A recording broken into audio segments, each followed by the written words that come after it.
Mwangi Wajumbe again, a professional trainer on strategy, performance management, change management, and also leadership. I'm also published widely in the Kenyan media on the same areas. The most notable publication is a strategy column which lasted 5 years in a magazine titled Small and Medium Enterprise Today between 2013 and 2018. And the experience when writing that column influenced me to writing 2 books. The first one is titled Career Dynamics in the 21st Century. The sub-theme is Unleashing the Human Performance Potential. The second book is titled Living Beyond Survival, and the sub-theme is No More Tiptoeing in Life. The first book was published in March 2015. An article about the book was written in the Daily Nation of 23rd May 2015, and it attracted many readers, one of them being Kenya Institute of Curriculum Development, KICD, who in 2016 approved the book for circulation in secondary schools in Kenya. The same year, the book was used for architecture of the competency-based curriculum, CBC. And as people continued reading the book, professionals, teachers, and others, I was always being asked, where is the next series? Where is the next series? And when I sat down and thought about it, I realized that the first book enables people to understand how to become high flyers, and they wanted to know how that high flying can be sustained. That is now what led to writing Living Beyond Survival, No More Tiptoeing in Life, where I empowered people with leadership skills, personal branding skills, management of change, management of stress, and many others that we encounter on a day-to-day basis. After that, the book, having been read by many Kenyans, I've never been asked about the next series. But most notably, the book was delivered with a foreword by a vice chancellor of a university and another by the CEO of Kenya Institute of Management.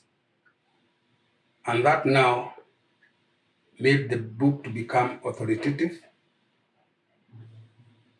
And the second book and the first book now circulate in schools,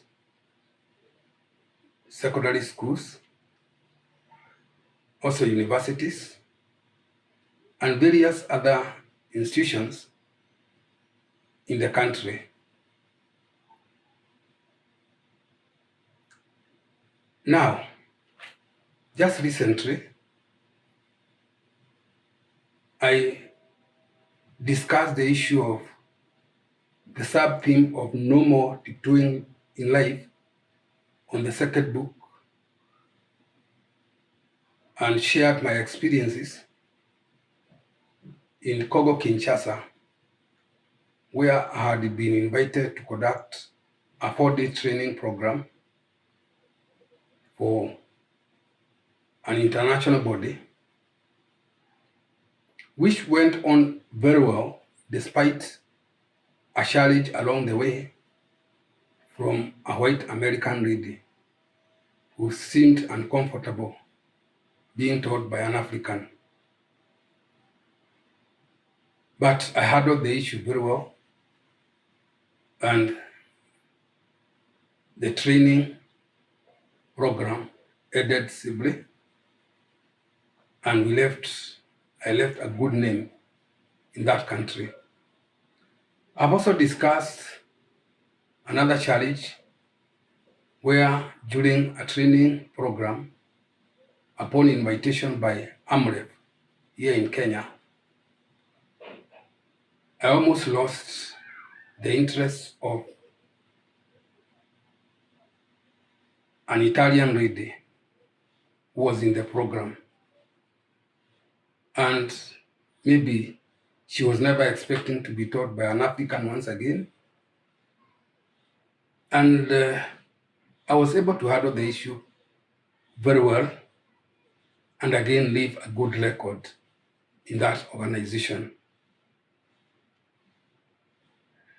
The thing is, those challenges do not happen only when there are foreigners in the training programs. They also happen when these programs are occurring in local situations. And I'll give an example. In November 2011, I was invited by Kenya Tourism Development Corporation, a government body which now does not exist, to conduct our bottom-up organizational change program for a start, the junior staff, which happened for 2 days. And after it happened, it was now time to take the middle level staff through their 3-day training program, which happened 3 weeks after. But before the training, there was a warning. We had been told that the middle level staff are very difficult for the organization because some of them have served the organization for a long time and they felt like they are the owners of the organization. Even employing managers was difficult because they found a very rough time working in the organization, and they had a habit of leaving just before the end of the probation period. So that was a great concern to the organization, and I had to put it in perspective. So when the 3-day training program commenced, the first thing that was to happen is that everybody of the 25 participants had to share their expectations of the 3-day training program. And as that continued happening, one lady, let's name her Agnes, she came up with a perspective and said that she's well educated, she has a master's degree, MBA, specializing in finance. She has a BCom degree, specializing in accounting. She's also a certified public accountant, CPAK, and she was wondering, what is this she's going to learn for 3 days by virtue of being educated as she was? And that, to us, indicated a challenge that had to be dealt with before it goes out of hand. When the training session started, before lunchtime, something was happening around the central business district. Lecturers from a university in the neighborhood of the central business district were going around the streets with placards and shouting matches on their grievances. And that disrupted activities in the CBD. And even in our case, because we were operating from the 10th floor of the sponsor's premises.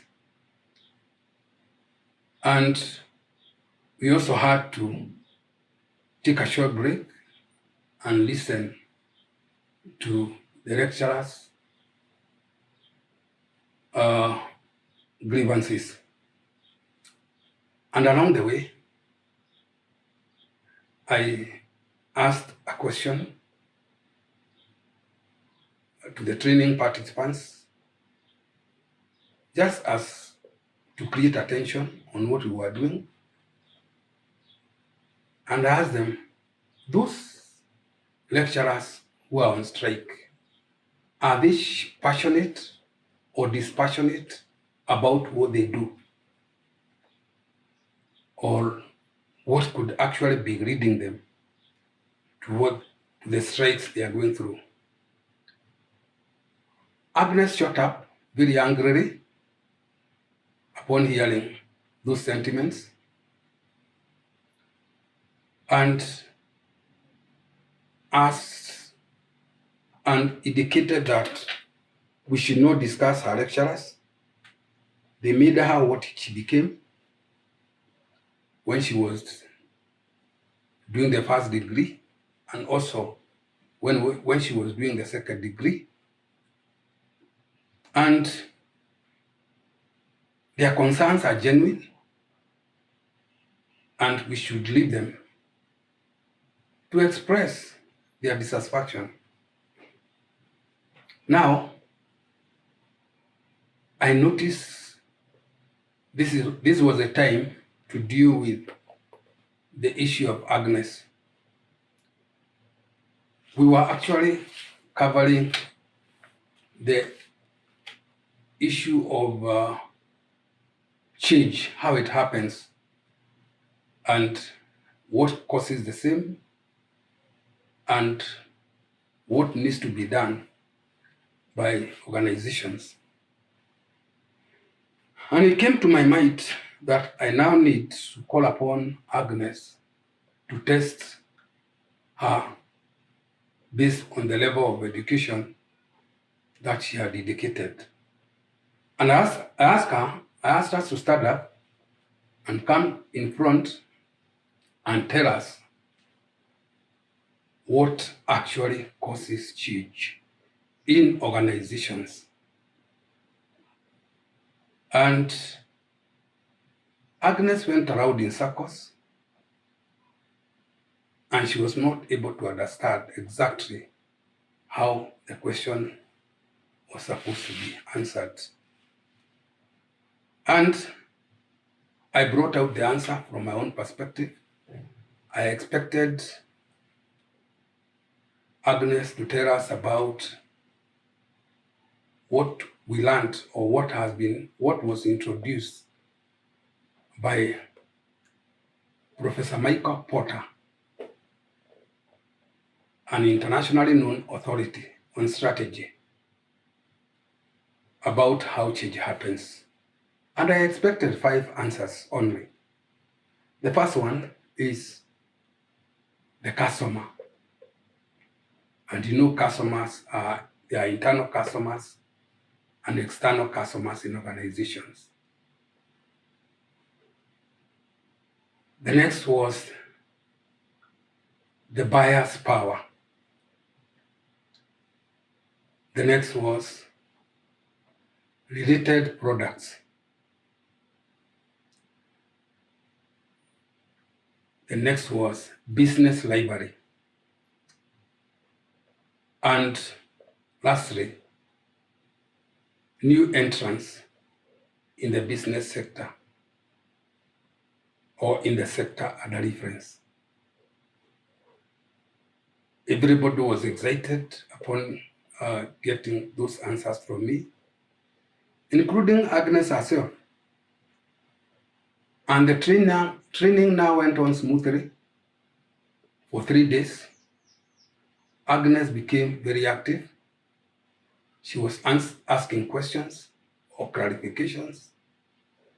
She was also contributing where necessary. And on the third day, the training ended and the participants acquired the necessary certificates. And much later, we were given a letter by the employer expressing satisfaction on what we had done. But on the fourth day after training, I received a call from Agnes, and she said that she wanted to share something with me. And I asked her to do it freely. And she told me she was just calling to say how excited she was about the 3-day training, whereby she has now shaped her attitudes towards work. She has shaped attitudes towards the employer. She had shaped attitudes towards her colleagues. And now she's ready to go and facing life from a different perspective. I thanked her for that liberation. And up to now, whenever I meet Agnes in the streets of Nairobi, she still reminds me about how she benefited from the training. Now, remember, no more tiptoeing in life is something that we should all treat seriously. Suppose I was unable to handle Agnes right from the beginning. What could have happened to the training program of 3 days? Most likely, she would have been unhappy, uncomfortable, and maybe even leave the training and also influence others.